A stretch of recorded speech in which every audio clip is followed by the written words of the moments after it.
Thanks, Bob, for pulling us all together tonight. JC, pleasure to be hanging out with you again. And my buddies, and Allison, nice to meet you and read with you for the first time. I'm trying to picture a sports stadium in Chinatown. Okay, having trouble with that one? Larry Robin at Moonstone Press is inviting writers to submit poems about saving neighborhoods and culture and fighting gentrification. They'll go into a chapbook titled Save Chinatown. The deadline is midnight tonight. Just saying. So you run right home and, you know, ship something off to them.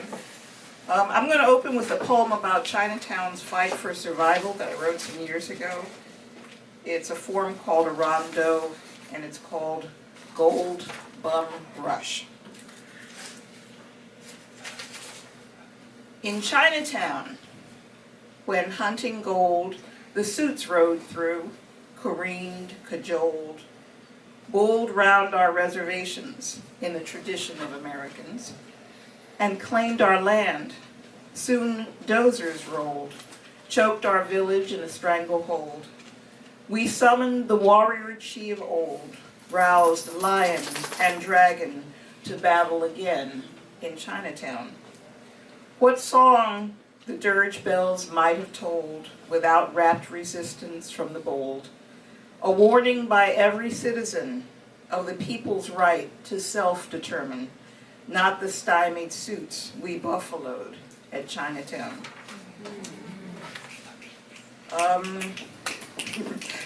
There's a radio station, WPSU, Public Media for Central Pennsylvania. Marjorie Maddox-Hafer hosts a program called Poetry Moment that features work of contemporary Pennsylvanians. And they do 4-minute segments and they archive them on their website. I saw some names out there that I recognized: Amy Small McKinney, Maria James Thea, and tomorrow they're featuring one of my poems. So that's kind of interesting. Carjackings in the news. Makes me not want to drive. But I just recently got my SEPTA senior key card, so I can ride for free now. But now, in the news, there's stabbings and shootings on the buses and on the subway and on the L. Sometimes I feel like I just want to hide from predators in one of those big swirling schools of fish. So I titled this poem, Bait Ball.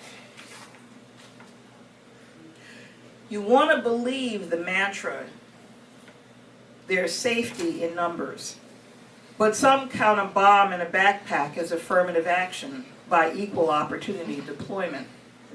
You want to believe there's safety when you're herded through a checkpoint or onto a reservation, but herd animals are unnerved by the cattle guards, and the dimmest pigeon won't perch on razor wire.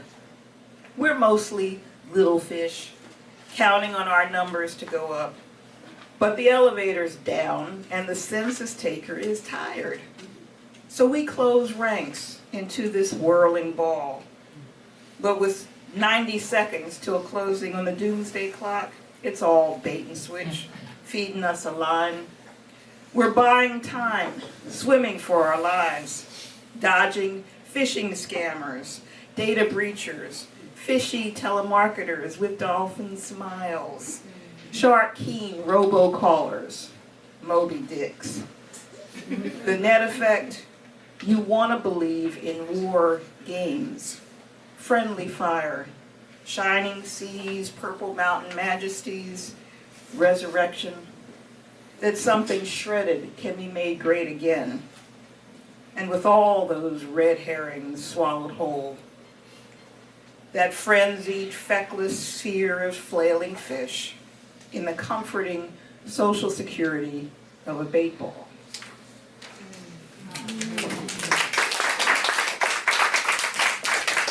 Speaking of hiding, we writers like to hide behind a good metaphor. I read an article in Poetry magazine about how hard it is to come up with a concrete and resonant image, something that feels indelibly true to lived experience. I was a passenger on a journey a couple of years ago. Felt like a long train ride. I titled this one Moratori, which is Latin for those who are about to die. I would have booked her departure by overnight express, but her leaving was by slow train, making all the stops. Another woman, over 1,001 nights, expressed by unfinished stories her silent plea: more time. Pulling out all the stops, she conjured until a king's black heart blushed. Please, time, unfinish this story. Silence the crows lingering in the linden tree, who conjure kingdom come till a heart's last blush. I don't know where she's going. Crows linger on the limbs of the linden, waiting like phantom pain at the cutoff end. You know what's coming. In fairy tales, you close the book happy after every story. But this wait at the end. No phantom, the cutting pain of her leaving. Alone on that slow train. If I could have happily ever after storybooked her departure, I would have.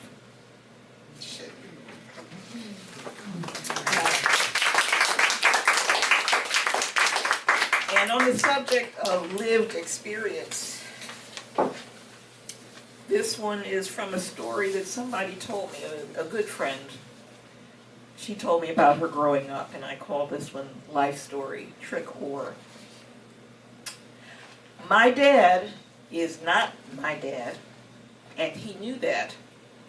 I was a treat from a trick my mother played, while he crashed inside the joint from time to time. $15, food money, in and out. Dishwasher dad used to bounce me off his knee at the joint where he worked till his heart washed out so suddenly. Not dad used to bounce me off the walls. When I was 4, Mom gave me to Miss Edna, who craved a little girl. Loved me safe 2 years, till the welfare bounced me back, threatening her check with a missing child. Rescued me. 1 husband, 9 kids, 7 ghost not dads. Anyone could go crazy. Not dad found not mom once he had to put our mom away. None of us caught mom's schizophrenia exactly. But a little madness plays a long way out. Childhood is supposed to be magical. So we called this trick family and survived it all just by pure fucking magic.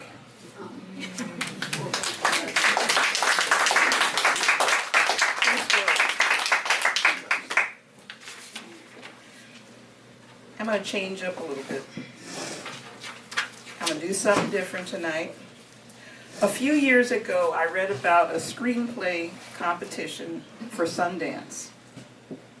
They didn't want you to send your whole screenplay, just the first 5 pages. So you had, the writer only gets 5 pages to show them that you know what you're doing halfway and to catch their attention. I saw a movie called The Aviator. Anybody see that one? Leonardo DiCaprio. It's about the life of Howard Hughes. The first minute and a half of that movie is a scene from Howard Hughes' childhood. That opening scene caught Martin Scorsese's attention. He made the film. The film got 11 Oscar nominations, including Best Picture and Best Original Screenplay. And the Oscars are on right now. Oh. That opening scene, 1.5 minutes, is a type of subplot called an isolated chunk. I just learned that not long ago. It's a prologue that sets up the story. And I learned about that in a online workshop at Rosemont College's Writer's Studio. Little plug. So I wrote a screenplay, and I took on the challenge of setting up my story with an isolated chunk in the first 1.5 pages, and tried to hook an audience in the first 5 pages. Will you be my guinea pigs? Yeah, okay. It's called Brief Candle, and it's based on a little known but true story from World War II. And these are the first 5 pages. This story is inspired by actual events. Takeda, Japan, the Martyrs Monument Day. Memorial service at the Martyrs Monument, May 5th, 2006.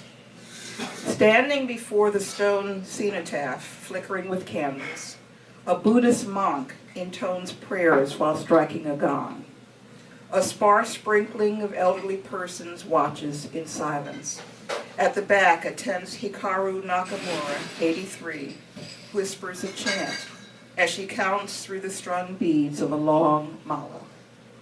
Namu Amida Butsu, I take refuge in Amida Buddha. The priest finishes.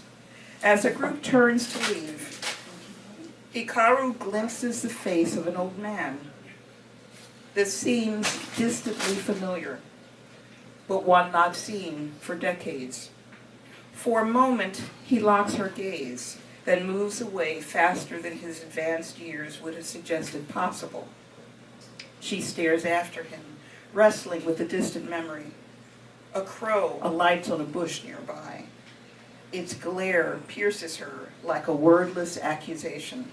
It begins to screech at her. She flees in dread of this dark omen.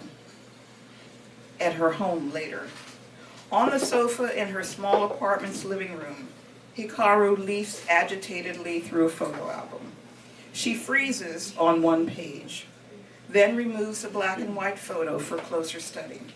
It shows 2 young women in white nurse caps and uniforms beside 2 young men in white lab coats in front of Okido Medical School. The caption in Japanese reads Okido, May 1945. One nurse was herself, the man she recognized earlier, one of the students. Her hands shake as her eyes fill. She remembers. A newspaper office day. Fingering her string of prayer beads, Hikaru nervously talks with the reporter. After listening to her briefly, he excitedly waves his editor over to join them. They extend to her a yellow pad and pen. She hesitantly accepts. In Philadelphia, the Keeler home. August. A newspaper lands with a thunk on the front porch of a large, well-maintained single. A delivery boy advances up the tree-lined street of distinctive old Victorian houses, a bulging stack slung over one shoulder. Chris's bedroom. On the bedside table, an alarm clock glows 11:20 a.m. On the back of a door hangs an August 2006 wall calendar. The days are X'd out excuse me, up to August 28th. A G.I. Joe action figure stands next to the clock. In bed under a sheet, Chris Keeler, 17, stares blankly. He turns over, spies the alarm clock, then G.I. Joe's his face. I know, I said I'd do it today. He swings out of bed, the lithe, muscular body clad only in shorts. His room advertises chaos. Clothes choke an armchair. Books and college brochures bury the PC desk. Magazines and comic books pave the plush carpet. Draped with a Waverly Prep banner, bookshelves sport multiple trophies and more toy figurines. In the bathroom, Chris opens a medicine cabinet, draws out a large bottle of aspirin, and piles his palm with pills. Nope, too girly, too slow. He drops the pills back into the bottle and reshelves it. Returning to the bedroom, Chris grabs G.I. Joe. You and me, hero, let's do it. Downstairs, the living room, orderly, modern, comfortable. The dining room, spacious, formal, elegant. Smiling pictures of Chris and his parents stud a fireplace mantel. A curio cabinet showcases his parents' awards and diplomas. His father's Harvard Medical School MD, his mother's PhD in psychology, also from Harvard. In the study, on a coffee table, a potted bonsai tree poses atop a padded mat. Chris retrieves a key from under the mat. Seated behind the large wood desk, he unlocks a drawer and lays the key at the feet of Joe, who faces him from the desktop. No secrets in this house. He pulls out a gun. I guess this won't win me any medals, will it, Great-Grandpa? He sticks the barrel in his mouth and shuts his eyes. Aftermath. A wall splattered like Pollock art with blood and brains. A crimson pool of blood stains the light carpet.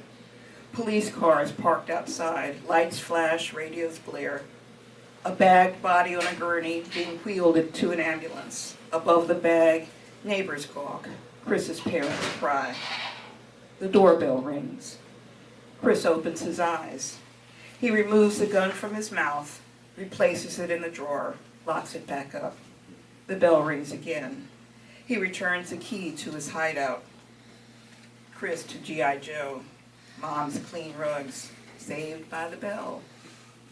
At the front door, Chris swings the door wide to Ben Wiseman, 17, who wears his usual camera necklace and owl-rimmed glasses. He observes Chris naked except for shorts. Ben.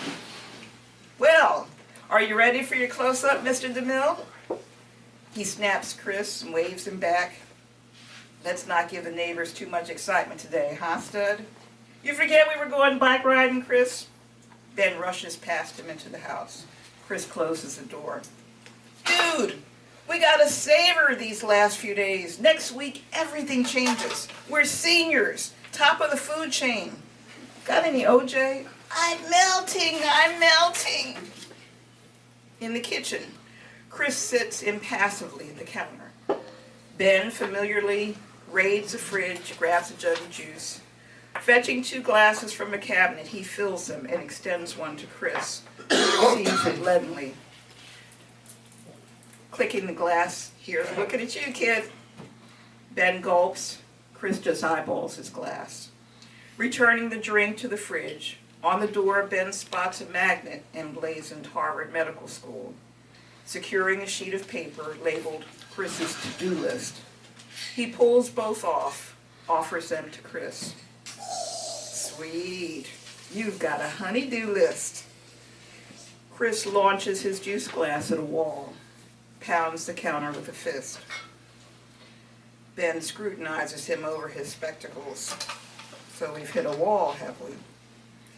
Ben rehangs the items on the fridge door. With paper towels, he blots a spill, collects the shards of broken glass. Okay then, we're out of here, Chris. Clothes, bikes, you and me, pal. Let's do it. Sniffs him, frowns. Shower first. Back in Chris's bedroom, Ben inspects the chaos. Maid's day off. In the study, G.I. Joe continues to stand watch on the desk.